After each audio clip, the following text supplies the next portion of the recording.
अस्सलाम वालेकुम व्यूअर्स। कल का दिन इमरान खान के ख़िलाफ़ फ़ैसला और अदलिया के लिए एक और स्याह दिन और अदलिया के बाब में एक और स्याह तारीख़ का इजाफ़ा कर गया। मैं इसलिए कह रही हूँ कि मैं किसी पॉलिटिकल पार्टी से नहीं हूँ, ताहम एक वकील की हैसियत से मैं ये समझती हूँ कि कल के फ़ैसले को इंतहाई जल्दबाज़ी में लिखा गया और इंतहाई जल्दबाज़ी में मुकदमे का ट्रायल हुआ।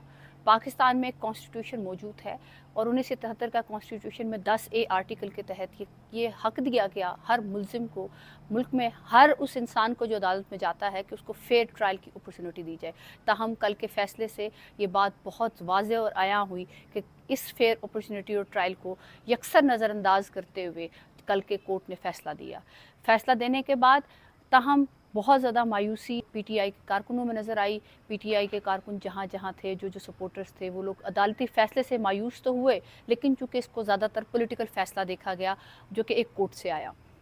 तहम पीटीआई के वर्कर्स को इस मायूसी और परेशानी के आलम में एक खुशखबरी और इस वीडियो के थ्रू एक स्पेशल मैसेज देना चाहती हूँ कि कल का फ़ैसले के बाद अगला आने वाला जो वीक है वो पीटीआई को एक नई खुशखबरी के साथ आएगा, क्योंकि ये फ़ैसला जो था इसमें बहुत सारे लकूनास हैं जो कि मैं तफसील यहाँ पे डिस्कस नहीं कर सकती। यकीनन इमरान खान के वकला अगर बेहतर तरीके से काम करें तो उस पर वो बता सकते हैं। तहम ये फ़ैसला सस्पेंड हो जाएगा और सस्पेंड होने के बाद इमरान खान अगले हफ्ते रिहाई पा जाएंगे जेल से और ये जो जजमेंट है ये सस्पेंड हो जाएगी। सो वो लोग जो पाकिस्तान के दूर दराज बहुत सारे इलाकों में बहुत परेशान हैं और पीटीआई के सपोर्टर्स हैं और एक पॉलिटिकल जमात को सपोर्ट कर रहे थे, उनके लिए इस वीडियो के तहत ये पैगाम है कि अदलिया तो चले नज़रिया ज़रूरत को यकीनन ज़रूरत में रखती है, लेकिन कुछ हमारे यहाँ अदलिया अभी भी आज़ाद है और जिसकी आपको जल्दी अगले हफ्ते में महसूस होगी।